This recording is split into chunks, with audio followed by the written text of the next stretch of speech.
আপনার সংস্কারের যে রিপোর্ট, 6টা রিপোর্ট অলরেডি দেওয়া হয়েছে এবং এটার উপর ভিত্তি করে জাতীয় ঐক্য কমিশন একটা গঠন করা হয়েছে। এই ঐক্য কমিশনের সবগুলো পলিটিক্যাল পার্টিকে আমন্ত্রণ জানানো হবে এবং তারা একত্রিত হবে এবং তাদেরকে অলরেডি সংস্কারের রিপোর্টগুলি দেওয়া হয়েছে, সেগুলি মিলিয়ে তাদের কি প্রস্তাব অমুক তমুক এগুলি নিয়ে করা হবে। কিন্তু এর মধ্যে আবার দেখলাম আজকে বিএনপির ভারপ্রাপ্ত চেয়ারম্যান তারেক রহমান বলেছেন যে বিএনপির 31 দফা রাষ্ট্র কাঠামো মেরামতের যে রূপরেখা ঘোষণা করা হয়েছে তার মধ্যেই নাকি জনগণের মুক্তি নিহিত আছে।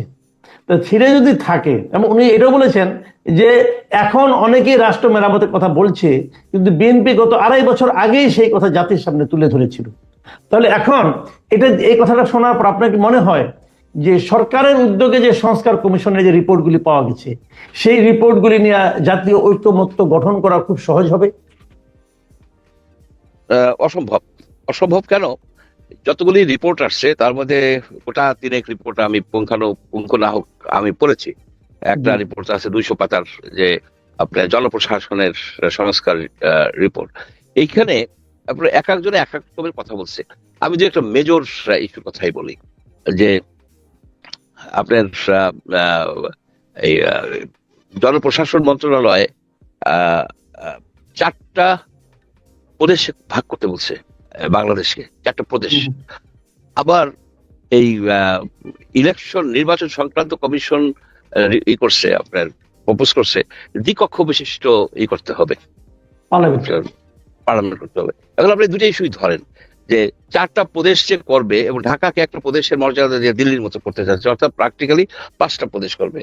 একটা ইউনিটারি রাষ্ট্র আমরা, এই 5টা প্রদেশ বা 4টা প্রদেশ করতে গেলে যে এলিমেন্টগুলি থাকা দরকার, অর্থাৎ লিঙ্গুইস্টিক ডাইভার্সিটি, যে কিছু লোক আপনার অন্য ভাষায় কথা বলে, যেমন কাবেক এই কানাডার ফ্রেঞ্চ ভাষায় কথা বলে বসে তারা আলাদা রাজ্য হয়ে যেতে চায় বা হয়েছেও।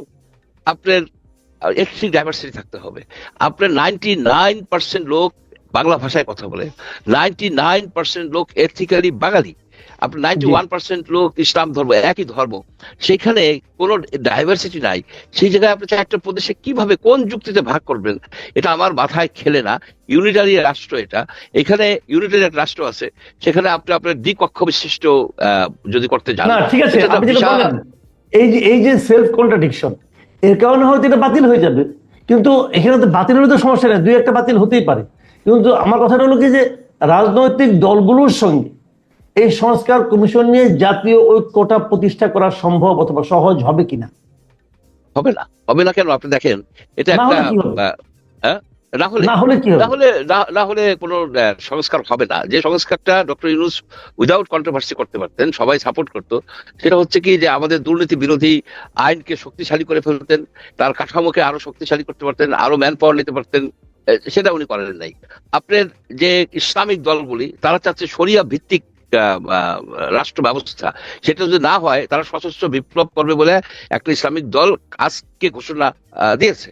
বামপন্থী যে দলগুলি আছে, তারা তো চাবে সেন্ট্রালি প্ল্যান্ড ইকোনমি, যে ইকোনমি হবে আপনার সমাজতান্ত্রিক ধাঁচের ইকোনমি। আবার কিছু আছে liberal economy, free market economy. এইসব বিভিন্ন মতবাদের রাজনৈতিক দলগুলিকে আপনি একটা জায়গায় কিভাবে আনবেন? এটা একটা উদ্ভট আইডিয়া নিয়ে আসছে। এখানে উনার উচিত ছিল, যেটা নিজস্ব প্রজ্ঞায় উনি বুঝতে পারতেন, যে আমাদের এখানে মূল সমস্যাটা কি। ইলেকশন, মানুষ ভোট দিতে পারে না। ভোট দিতে পারে না কেন? ইলেকশনে ভোট চুরি হয়ে যায়। আর কেন হয়? ইলেকশনের ভোটটা আপনার যে দল থাকে সে প্রভাব বিস্তার করে, সেটাকে কিভাবে বাঁচায় রাখা যায়। এমন হতে পারে যে একটা ইলেকশন কমিশনের লোকজন সম্পূর্ণভাবে ইন্ডিপেন্ডেন্ট। ইলেকশন কমিশনের লোকজন রিটার্নিং অফিসার হবে, পোলিং অফিসার হবে, প্রিজাইডিং অফিসার হবে। আপনার যদি বিশাল লোকজন লাগে, আপনার যদি 10,000 লোকজন লাগে, আপনার 5,000 আছে অলরেডি ইলেকশন কমিশনের আন্ডার 5,000, আপনি আরো 5,000 নেন, কিন্তু ভোটটা এনশিওর হইলো। একবার যদি কালচার হয়ে যায়, এট দ্য সেম টাইম আপনি যদি নির্বাচনে পুলিশকে না দিয়ে আপনি আর্মিকে দেন, আর্মির হাতে সম্পূর্ণ নিরাপত্তার ব্যবস্থা দিয়ে দেন। মূল কাজ নির্বাচন কমিশন, ইন্ডিপেন্ডেন্ট এবং আর্মি। কারণ আর্মির বদলি, মেজরদের বদলি, কর্নেলদের বদলি সরকার খুব একটা ইনফ্লুয়েন্স করতে পারে না। আর নির্বাচন কমিশনকে যদি আপনি সম্পূর্ণভাবে ইন্ডিপেন্ডেন্ট করে দেন, যেমন তারা শুধু মানে অর্থনৈতিকভাবে তাদের নিজস্ব বাজেটই তারা করতে পারবে, তাহলে ভারতের মতো হবে।